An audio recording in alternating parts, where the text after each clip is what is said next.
자, 안녕하십니까. 여러분들과 의무소방원 강의를 진행하게 될 김초영입니다.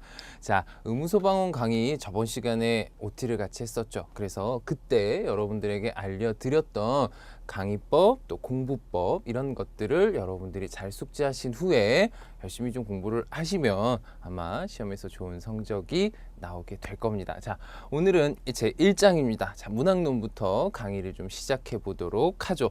자, 아무래도 문학에 대해서 전체적인 흐름과 이야기가 진행이 되기 때문에 얘기될 거리들이 상당히 많습니다. 그래서 여러분들이 이 부분의 내용을 조금 압축적으로 머릿속에 입력을 해 두셔야 될 필요가 있습니다. 아무래도 강의 내용이 조금 많아질 수 있습니다. 그래서 여러분들이 공부하실 때 열심히 복습도 하셔야 될 것 같습니다. 자, 시작해 보죠.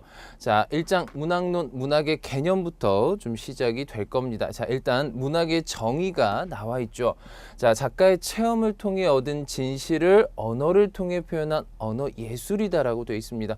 자, 쉽게 말씀드리면 문학도 결국은 하나의 예술이다라고 우리가 봐야 되는 게 당연히 맞겠죠. 자, 인생을 탐구하고 표현하는 창조의 세계다라고 언급이 돼 있죠. 자, 그래서 문학은 언어 예술이다. 그리고 문학은 개인의 체험을 함축적으로 표현했다. 그리고 문학이 추구하는 세계는 허구와 개연성의 세계다라고 돼 있죠. 자, 허구와 개연성의 개념을 잠깐만 언급하죠. 허구는 상상의 세계죠.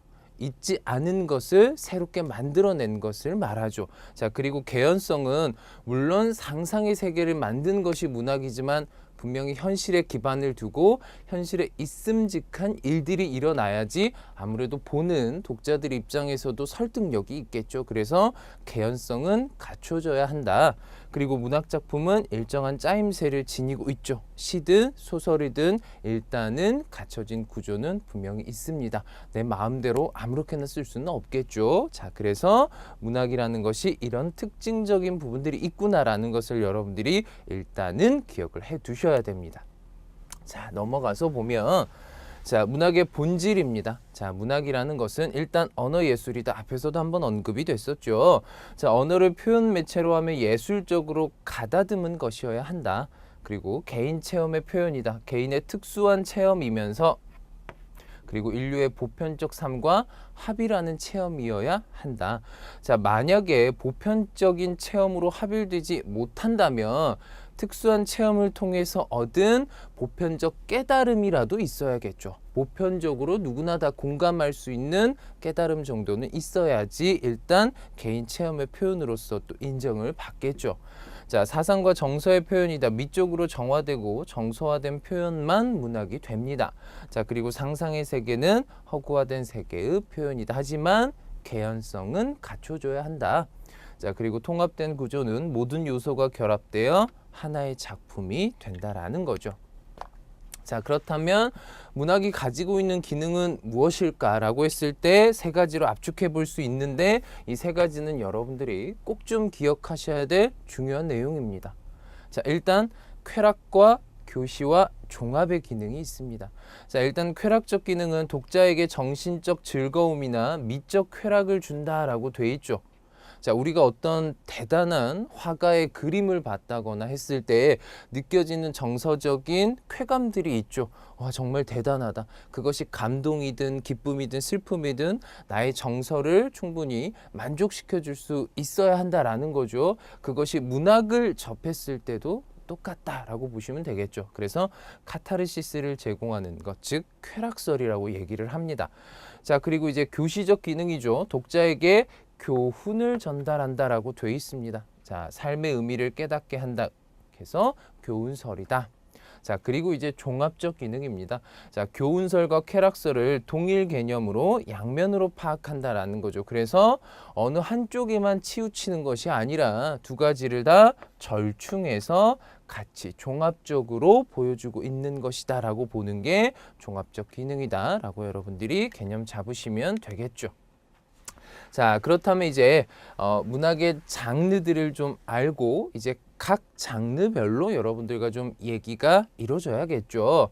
자, 일단 문학의 장르인데 언어 형태에 따른 갈래가 있습니다. 가장 크게 나누는 것이 시냐 소설이냐겠죠. 그래서 운문과 산문으로 일단 나눌 수 있습니다. 자, 그리고 언어 전달 방식에 따라서 입에서 입으로 전해진 것은 구비문학, 그리고 그 후에 글자로 기록이 됐다면 기록문학이라고 얘기를 하고, 자, 그 다음에 표현 양식에 따른 갈래인데 여러분들이 꼭 좀 기억하셔야 될 내용입니다. 자, 일단 3대 장르를 보면 예전에 고대 때는 3대 장르를 극, 서정, 서사, 양식으로 나눴다면, 자, 현대는 시, 소설, 희곡으로 나누고 있다라고 생각하시면 됩니다.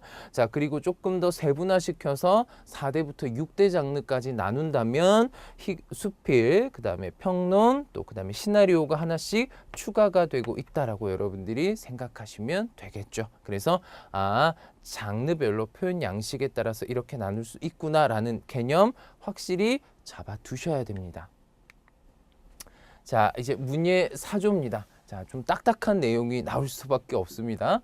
자, 일단 서구 문예 사조의 특징들을 좀 여러분들과 얘기를 해볼 겁니다. 자, 이 부분은 큰 흐름만 여러분들이 잡아두시면 됩니다.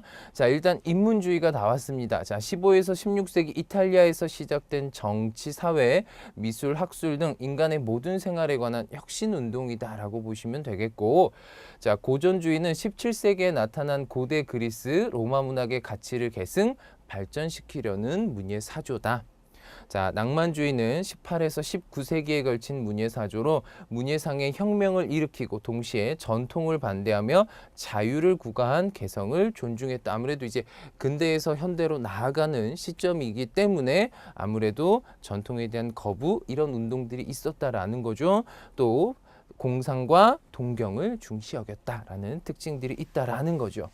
자, 사실주의는 꽁트의 실증주의 철학이 영향을 받은 문의 경향이다. 낭만주의에 대한 반동에서 비현실 사조를 배격하고 객관적 입장에서 묘사하려는 사조다. 자, 서구 문예 사조이지만 우리나라와 비슷한 흐름으로 전개되는 모습도 분명히 있습니다. 그래서 우리나라의 문예 사조와 비교해서 여러분들이 같이 공부하는 것도 좀 두 가지를 동시에 익히기에는 조금 더 도움이 되겠죠.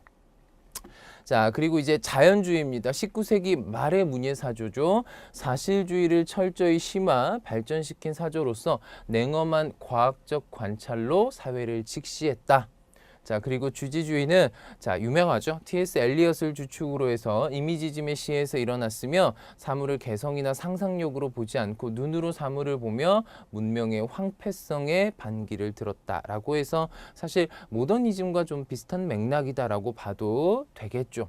자, 그리고 초현실주의입니다. 문학 작품의 논리성을 배제하고 언어의 일상적 의미를 차단하며 무의식적 이미지의 비논리적 전개 주장을 했다. 그리고 인간의 비이성적, 비논리적 세계에 대해 관심을 가진 사조로 낭만, 상징, 그 다음에 다다이즘과 같이 맥을 하고 있다. 자, 실존주의입니다. 2차 대전 후 프랑스의 사르트르가 주창한 사조입니다. 인간의 본질적인 면보다 자기의 실제적 존재에 관심을 가지고 허무, 고뇌, 무가치 속에서 적극적인 의미를 발견하려고 했던 학파다, 문학파다라고 여러분들이 정리해 두시면 될 것 같습니다. 자, 이제 수사법으로 넘어가게 될 겁니다. 사실 여러분들에게 조금 더 중요한 부분은 바로 이 부분이 되겠죠. 여러분들이 확실히 개념 정리하시고 그 다음에 암기까지 수반돼야 합니다. 그래서 항상 개념 정리가 먼저가 되겠죠. 그리고 암기하셔야 됩니다. 그리고 문제풀이의 순서로 진행이 돼야 됩니다. 자, 나는 문제 풀면서 이론을 습득할래? 안 됩니다.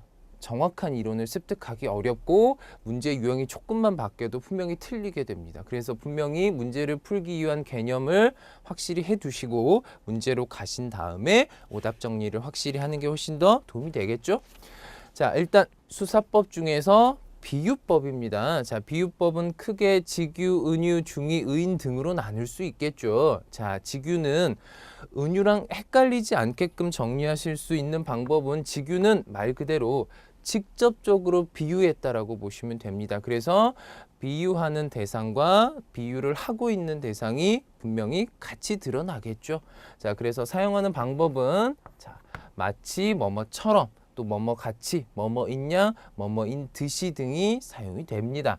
자, 그래서 구름에 달 가듯이 가는 나그네 해서 자, 달 가듯이 나그네. 결국은 나그네, 달 같이 동시에 드러났죠. 비유하는 대상과 비유의 대상이 동시에 같이 드러나고 있다. 자, 은유법은 은근히 비유한다라고 생각하시면 됩니다. 그래서 자, A는 B다라는 공식이 성립하게 된다라고 보시면 되겠죠. 그래서 원관념이 보조관념이 바로 돼버리는 그런 형태다라고 보시면 되겠죠. 그래서 자, 인생은 나그네다. 가장 전형적인 A는 B다의 수법의 은유법이죠. 자, 그 다음에 A의 B의 형식도 있습니다. 자, 고난의 운명을 지고 역사의 능선을 타고라는 형태, 두 가지 형태로 은유법은 실현될 수 있다라는 거 기억하시면 되겠죠. 자, 그리고 중의법입니다. 자, 하나의 보조관념으로 둘 이상의 원관념을 나타내는 방법입니다. 즉, 단어 하나에 두 가지 의미를 가지고 있다. 포함하고 있다라고 보시면 되겠죠.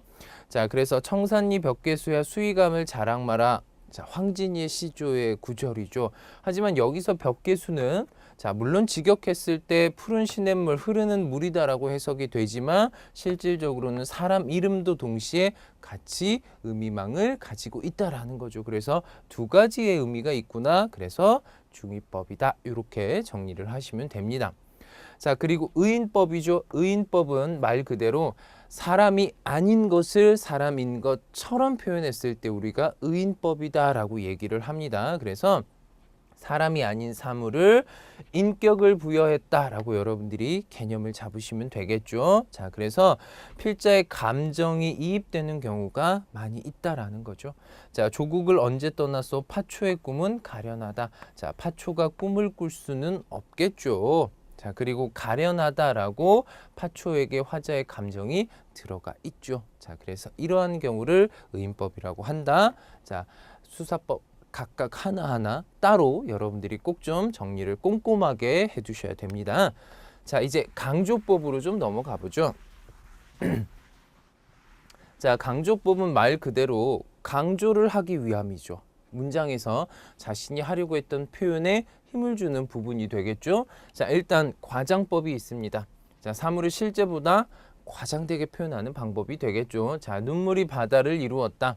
속담에도 우리 간이 콩알만해졌어. 이런 것들 다 과장법에 해당되죠. 자, 영탄법입니다. 감탄사나 감탄조사, 감탄어미 등을 이용해 감정을 직접 노출하는 방법입니다. 자신의 감정을 드러내는 거죠. 자, 그 드러내는 수단이 이렇게 된다라고 생각하시면 되겠죠. 자, 그 다음에 대조법입니다. 자, 상반 또는 상대되는 둘 이상의 단어나 구절을 대립시켜서 보다 강한 표현이 되도록 하는 말이다. 자, 인생은 짧고 예술은 길다. 짧다와 길다를 서로 대조시켜서 의미를 강조하고 있죠. 자, 그리고 서리적 표현입니다. 글의 내용을 의문문의 형식으로 강조하는 방법. 즉 누구나 다 인정할 수 있는 평서 형태의 문장을 일부러 의문문으로 바꿔버리는 겁니다. 그래서 서리법에서 의문문은 질문에 대한 대답을 요구하는 의문문이 아니다. 그래서 yes나 no로 대답할 수 있는 형태의 성격의 것이 아니다라고 여러분들이 일단 개념 잡으셔야겠죠. 자, 또 독자가 충분히 알 수 있고 결론을 내릴 수 있는 내용을 독자의 판단을 촉구해 독자로 하여금 결론을 내리도록 하는 방법이다.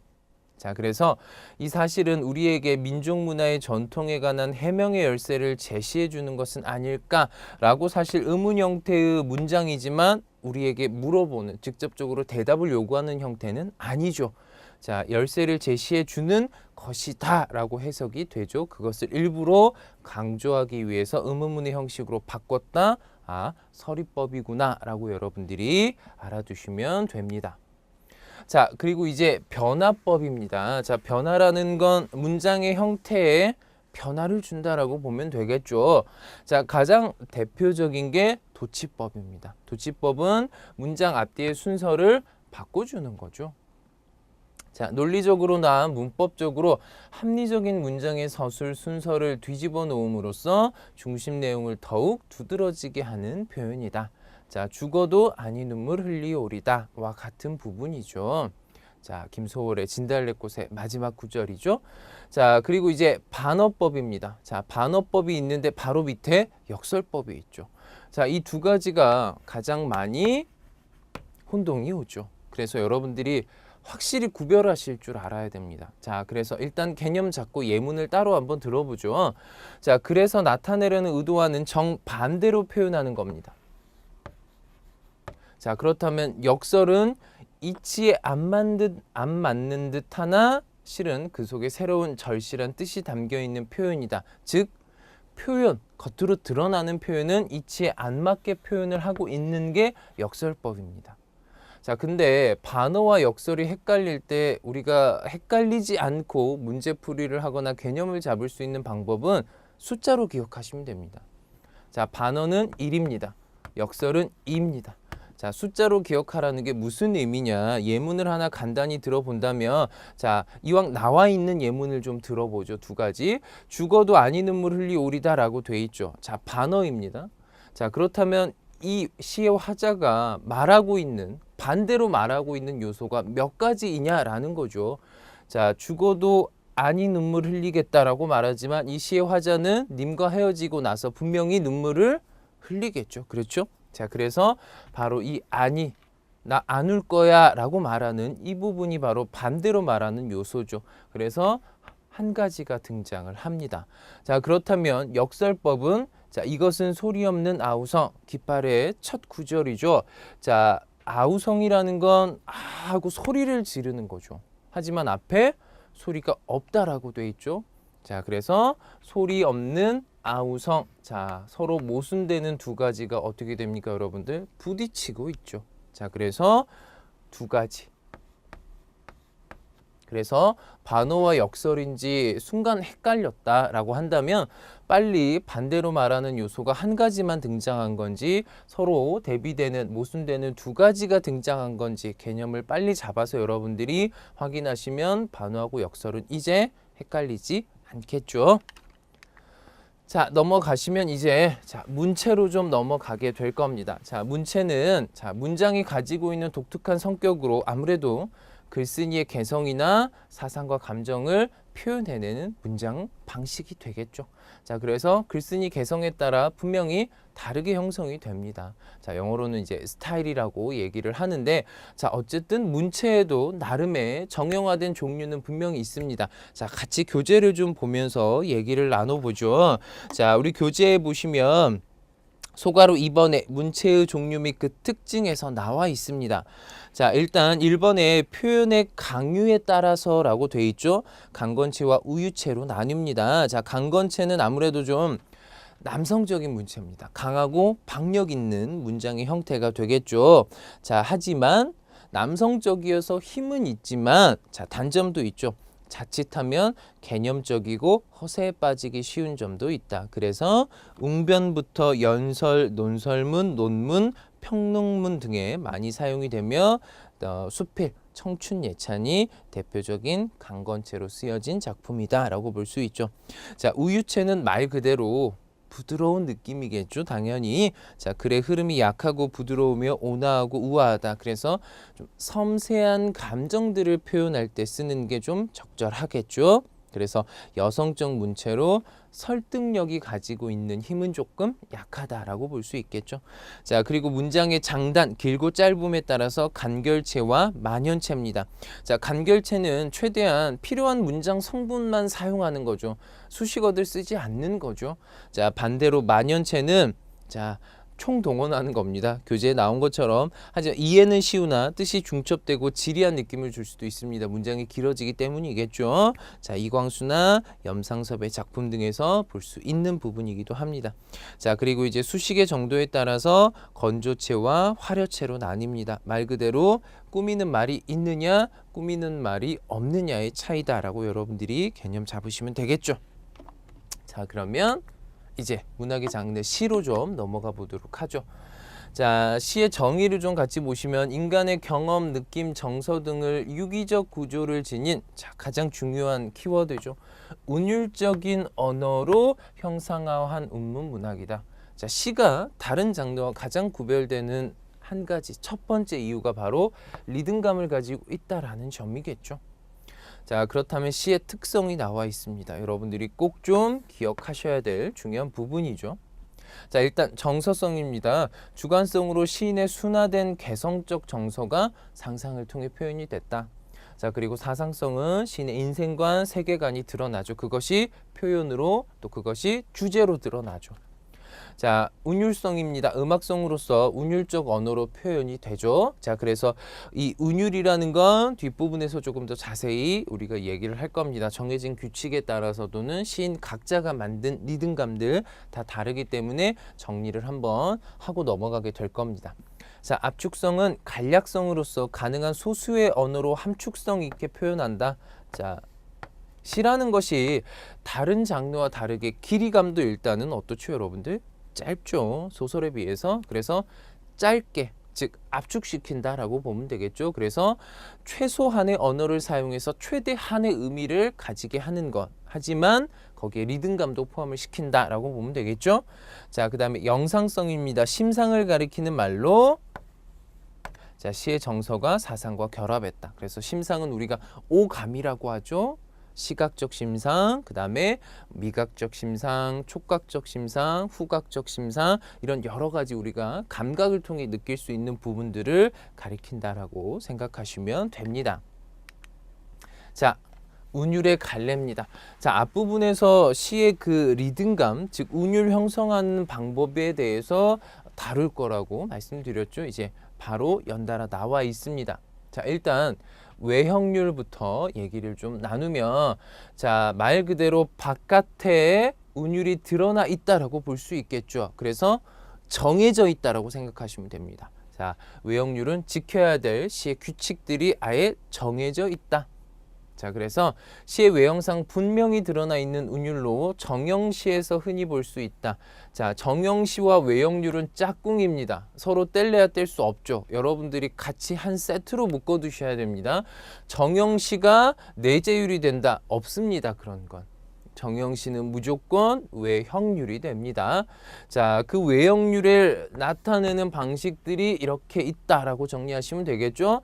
자, 음이율입니다. 한시의 아분처럼 일정한 음이 일정한 위치에서 계속 반복됩니다. 자, 두운, 그리고 요운, 그리고 가군 등이 있죠. 자, 머리운, 첫 글자, 머리 글자를 최대한 똑같이 일치시켜주면 두운이라고 하고, 요운은 가운데 글자, 그리고 가군은 마지막 운을 계속해서 일치시켜주면 우리가 음이율을 살렸다라고 얘기하죠. 김소월의 시 진달래꽃에 보면 자, 뭐뭐 울이다라는 것을 각연의 마지막 구에 계속 붙여줬죠. 그래서 가군으로 또 리듬감을 살렸다라고 얘기를 합니다. 자, 음성률입니다. 음의 고저, 장단, 강약, 음질 등에 의해서 반복이 되는 운율을 말하죠. 자, 그리고 음수율은 일정한 수의 음절이 규칙적으로 반복되는 운율이다. 자, 세 글자, 네 글자 또는 네 글자, 네 글자들이 연속적으로 계속 반복되는 거. 자, 우리가 고전 문학, 특히 시조 같은 부분에서 찾아볼 수 있는 부분이죠. 3, 4조 또는 4, 4조다라고 얘기를 하죠. 자, 그리고 음보율은 일정한 수의 음절로 된 음보가 한 호흡간에 3, 4번 규칙적으로 반복되는 운율인데, 자, 이 음보율을 띄어쓰기 단위랑 일치해서 생각하시면 절대 안 됩니다. 음보율은 띄어쓰기 단위가 아니죠. 한 마디를, 즉 한 번에 입에서 뱉어낼 수 있는 한 덩어리를 말합니다. 그래서 보통 3음보나 4음보가 우리 시에서 가장 많이 두드러지다라고 볼 수 있겠죠. 자, 그리고 내재율은 자, 아무래도 이제 시의 운율이 안에 내재되어 있다, 즉 안에 숨겨져 있다라는 의미가 되겠죠. 그래서 외형상의 규칙성은 띄지 않습니다. 즉 정해진 규칙은 없다라는 거죠. 자, 그렇다면 시이기 때문에 규칙이 없다라는 건 리듬감을 안 살려도 됩니까? 안 되겠죠. 시라는 장르적 특성 때문에 정해진 규칙은 없지만 분명히 리듬감은 살려줘야 되겠죠. 그래서 자, 내재율은 작가가 스스로 만들어내는 겁니다. 그래서 나는 이런 운율을 쓸래, 나는 이런 운율을 쓸래, 자기만의 리듬감을 살려낸다라고 보시면 되겠죠. 우리가 김소월 같은 경우는 7호조의 3음보의 율격을 사용했다라고 흔히 얘기를 하죠. 나보기가 역겨워 7글자죠. 가실 때에는 5글자입니다. 7호조. 그 다음에 나보기가 역겨워 가실 때는 3음보죠. 그래서 김소월 작가만의 개성적 운율이 이렇게 만들어지는 거죠. 그래서 자유시에서 흔히 볼 수 있다. 자, 내제율의 짝꿍이 나왔습니다. 정영시는 외영률, 자유시는 내제율이라고 여러분들이 확실히 못 박아서 기억해 두셔야 되겠죠. 자, 이제 시의 심상입니다. 자, 심상은 여러분들이 어느 정도는 알고 계실 거라고 생각을 합니다. 시에 대해서 공부를 할 때는 이 심상이 항상 언급이 되기 때문에 아마 낯선 개념은 아닐 겁니다. 다시 한번 정리를 해보죠. 자, 일단 심상의 제시 방법은 묘사, 그리고 비유, 그 다음에 일단 상징 3가지로서 얘기를 할 수 있다라는 거죠. 자, 직접적 묘사나 서술에 의해서 시에 나타난 언어 자체만을 표현하죠. 푸르고 잔잔한 호수. 자, 그냥 호수가 아니라 이 호수의 상태를 지금 어떻게 했죠, 여러분들? 묘사했죠. 서술해 준 거죠.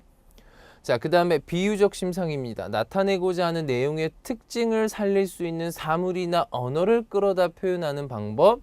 원관념과 보조관념이 성립이 됩니다. 내 마음은 호수요. 자신의 마음을 잘 표현할 수 있는 게 뭘까라고 해서 그게 호수로서 등장을 했죠.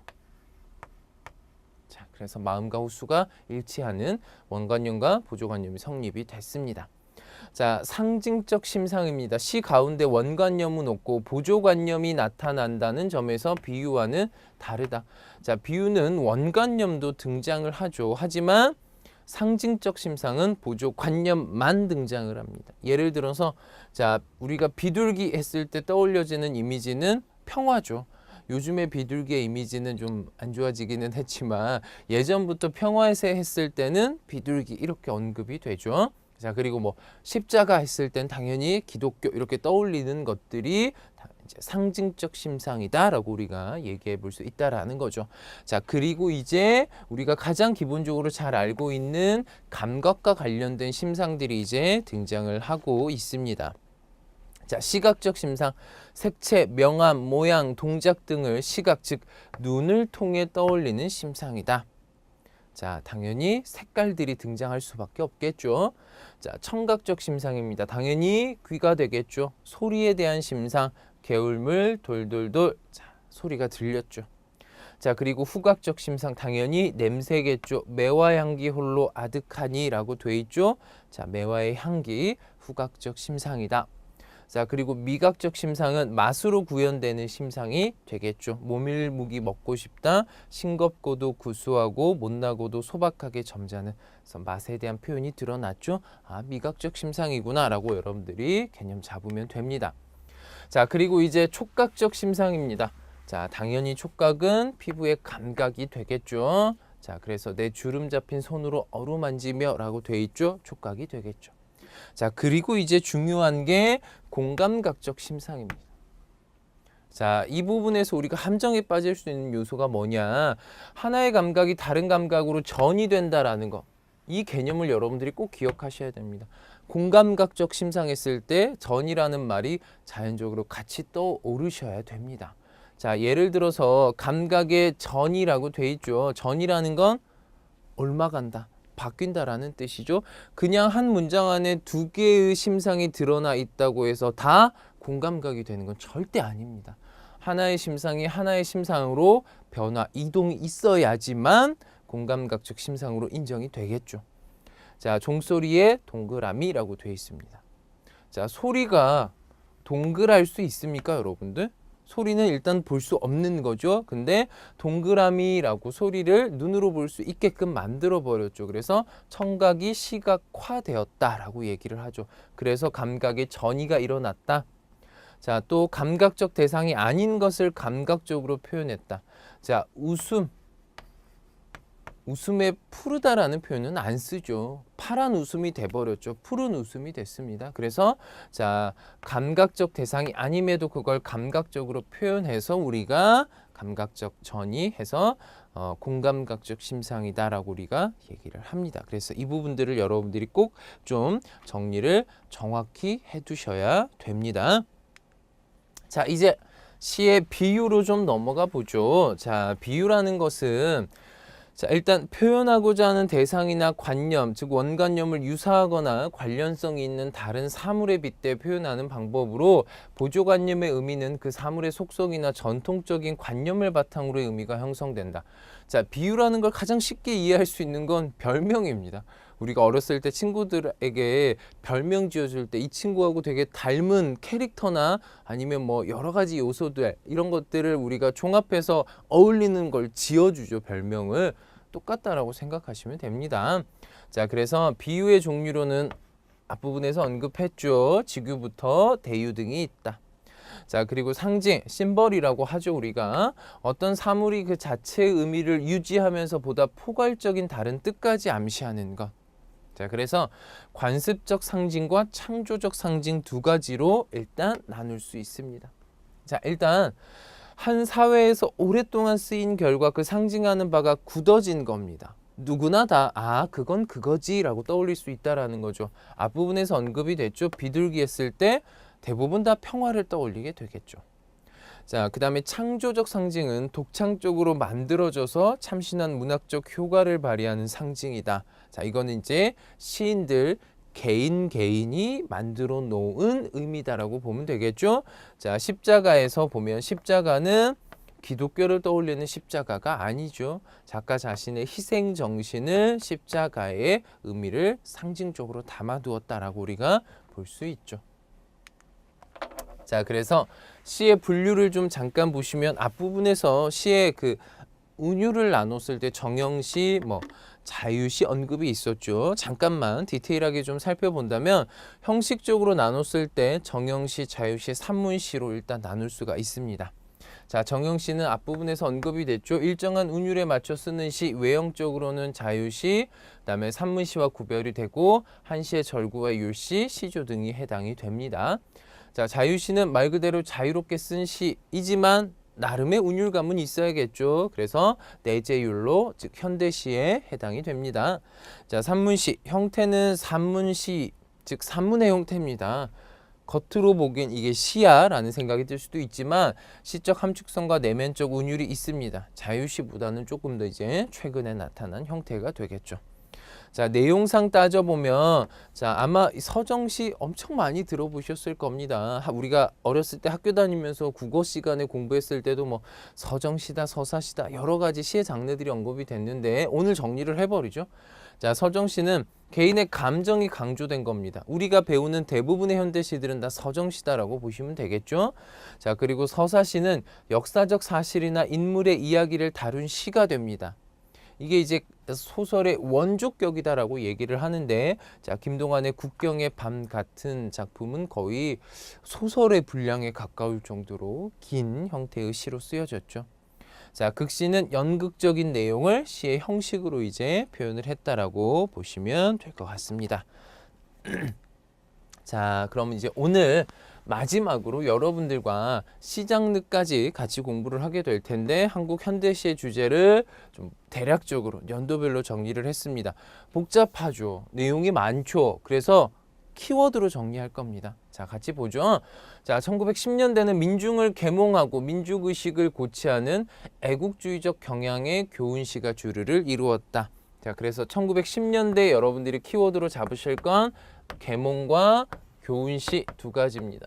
아무래도 근대화가 시작이 되고 있었던 때라서 사람들에게 이제 우리도 계몽, 즉 사람들을 좀 많이 가르치자. 그리고 자, 우리도 뭔가 새 문물을 좀 받아들이자라는 형태의 시들이 좀 주류를 이뤘다. 그래서 두 가지를 키워드로 잡으시면 되겠죠. 자, 20년대는 1910년대의 정신을 거부했지만 3.1운동 이후의 절망감, 즉 3.1운동이 실패로 끝났죠. 1919년 3월 1일에 만세운동이 실패로 끝나고 20년대 시의 분위기는 전체적으로 다운됐다라고 보시면 됩니다. 그래서 절망감과 세기말적 풍조의 유입으로 인해서 주관적 감상주의에 빠지고 말았다. 후반기에 이르러 시어에 대한 자각이 뚜렷해지는 등 현대시의 진정한 기점이 마련됐다. 그래서 20년대의 포인트는 키워드로 잡을 수 있는 건 감상주의에 빠졌다. 전체적인 분위기가 가라앉았다. 자, 30년대입니다. 시문학파는 시어에 대한 자각을 구체화시켜 심화된 정감을 한국적인 운율로 재구성함으로써 순수 서정시의 세계를 이룩했다. 키워드로 잡으셔야겠죠. 그래서 우리가 30년대는 시의 본연의 목적을 좀 되찾아보자 라고 서정시가 일단 주류를 이루었다. 그래서 김영랑 같은 시인들이 일단 활발히 활동을 했죠. 자, 그리고 이제 모더니즘 시인들도 등장을 합니다. 도시와 근대적 풍경 속에서 시의 주제를 찾기에 힘썼고 기계 문명과 도시 생활의 영향 속에서 사물과 세계를 보는 새로운 시각과 방법론을 갖게 됐다. 그 다음에 모더니즘에 대한 반동으로 인간적인 문제와 생명의 탐구에 주력한 생명파 시인들. 자, 생명파 서정주 있었죠. 유치환 있었죠. 자, 시간을 초월하는 생명의 고향을 추구하기 위해 자연을 찾아 나선 청록파 시인들. 조지훈, 박두진, 박목월과 같은 시인들이 있었죠. 30년대의 키워드로 잡을 거 4가지 정리가 됐습니다. 자, 40년대입니다. 전반기에는 일제에 대한 저항의식을 드러낸 시가 쓰였고, 자, 저항시가 40년대 다시 한번 20년대 이후로 다시 한번 등장을 하죠. 후반기에는 모더니즘 시운동, 그래서 후기 모더니즘이다 얘기를 합니다. 등장을 했다. 그래서 각 연도별 키워드 정리하시고 여러분들이 내용 숙지하시면 문제 풀이에 크게 어려움이 없을 거라고 생각을 합니다.